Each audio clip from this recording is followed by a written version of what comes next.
We do not just focus on the scandals that are inside of the courtroom. We look at the ones that are outside of the courtroom that impact the general outcome.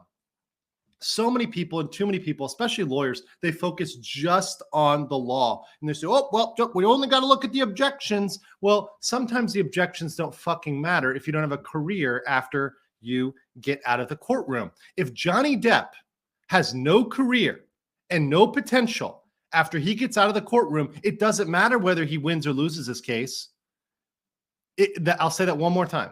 If Johnny Depp was blacklisted from everything, if Johnny Depp is cut out, it does not matter whether he wins or loses the case. The 50 million, even if he's awarded all 50 million, is nothing compared to having your reputation destroyed, your career destroyed.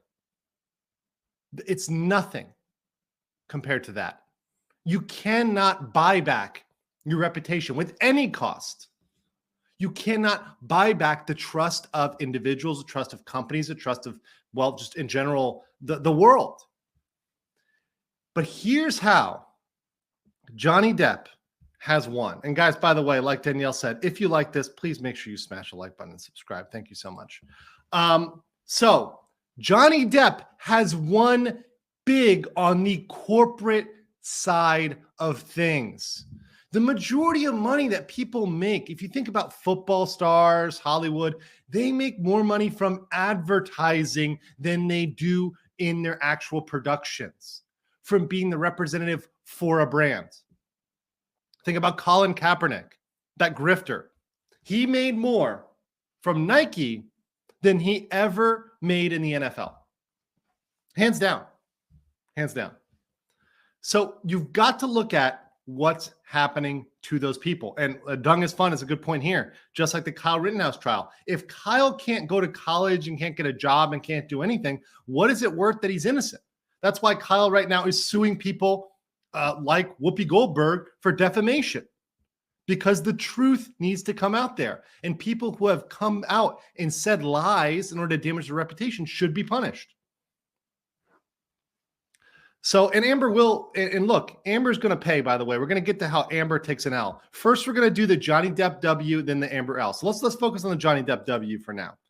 So here's the huge win that he's taken. So right now, and by the way, Blonde Asian, shout out to Blonde Asian, new member in the chat. Let me just put this on blast here right now. Thank you so much for that. You get access to all the emojis, the Soju emoji, Andrew emoji, Adam emoji, the toilet emoji, the cat girl, the vampire girl. There'll be more in the future too. So welcome to the club. And thank you for your PayPal donation as well earlier. I appreciated that. So we had a campaign to cancel Johnny Depp. And what were they trying to cancel him as? They were trying to cancel him as the representative for Dior Sauvage, right? For the cologne, right? And there's a message, the Sauvage Wild at Heart, right? Was the promotional campaign for Dior Sauvage. And this is an old article, 2020, but they tried to cancel him. And this is the Daily Mail. And they're pretty much saying, hey, look, this is why they're not going to drop wife beater Johnny Depp. Look at this. Look at this. And by the way, they knew they could say wife beater after the Sun trial. These ballless cucks were only able to say wife beater after the Sun trial. So what the Sun trial, all it did was say that, hey, there's enough evidence that under British law, this doesn't count as defamation. So all of a sudden, all of these periodicals suddenly got the balls to call him a wife beater, even though there's never been a criminal conviction, ever. All it is, he lost a proactive defamation suit. That doesn't prove anything. That just says it doesn't meet the barrier for defamation. That doesn't mean he's a proven wife beater. This is the huge difference. This is a misrepresentation. But apparently in the UK, it's not a criminal misrepresentation. That's why we're bringing the case to the United States.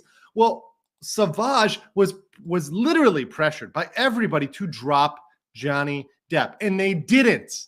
They didn't. And guess what happened, guys? Boom.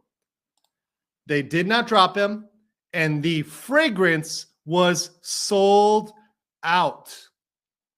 So Johnny Depp, you can see him here in the image, right? He's there in the center of the image. They got him here too. I'm not going to play it because I'll get a copyright notice, but you've got him in the middle here as the image of Savage. To say it was a success and that sales were up is an understatement. It's an understatement. But they stood by him as everybody else was closing doors to him, including Disney. Dior stuck by him. And guess what happened? It sold out in the US and UK.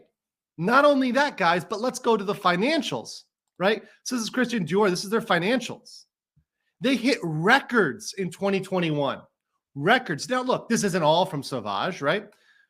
But their growth, the revenue growth was up 36%.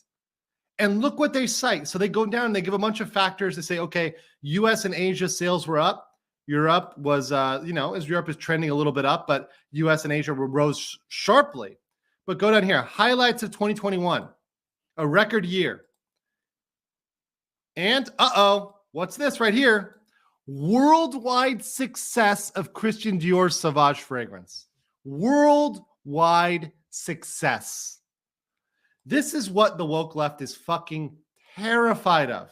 They are terrified. They are terrified of people sticking by these people who are falsely accused. And this shows that if you stick by somebody who's falsely accused, not only will you continue to succeed, those woke people, the people who allegedly cared, they don't buy shit. This proves it once and for all. As if you needed to be proven, right? We've been saying this for months, but they don't buy anything. The people that are canceling Johnny Depp on Instagram and on Twitter or TikTok, those people that were canceling him right away based on those bogus claims, they're not buying Savage. And clearly the justice for Johnny Depp, the people that actually believed in him, and the people that just liked the cologne because it's a good cologne, they still continue to buy the product. So it was a success. They are terrified to know that their cancel culture does not work. And we've seen isolated incidents of this. We see that whenever they try to cancel Chick-fil-A, right? Chick-fil-A, every single time they try to cancel them for their anti-LGBTQ++ takes, Chick-fil-A gets a massive revenue boom. Like everybody goes to Chick-fil-A after that just to support Chick-fil-A and stick the middle finger in the eyes of the woke mafia that doesn't go to Chick-fil-A in the first place. Point is that when brands are sticking by people, they're going to win. And Johnny Depp has won big because of this. And because of this, other companies, and I say this as corporate counsel, as a guy who's been sitting in, I have sat in at the highest level with the CEOs, the marketing teams, and they look at this type of shit and they say, hey, Savage did it. We need to do it too. They back Johnny Depp. Let's ride the justice for Johnny thing. And look, the grift works both ways. Just like the cancel culture, when they see the profit coming in, they see justice for Johnny trending. Oh, we got to get Johnny Depp in here. People will come back to it. That's why this is a massive win. To me, bigger than the courtroom, because both Johnny and the companies that support Johnny will ultimately make more money based on sticking behind him than even they would make in that court case. It's going to pale in comparison to the court case, the profits that Dior is going to see here.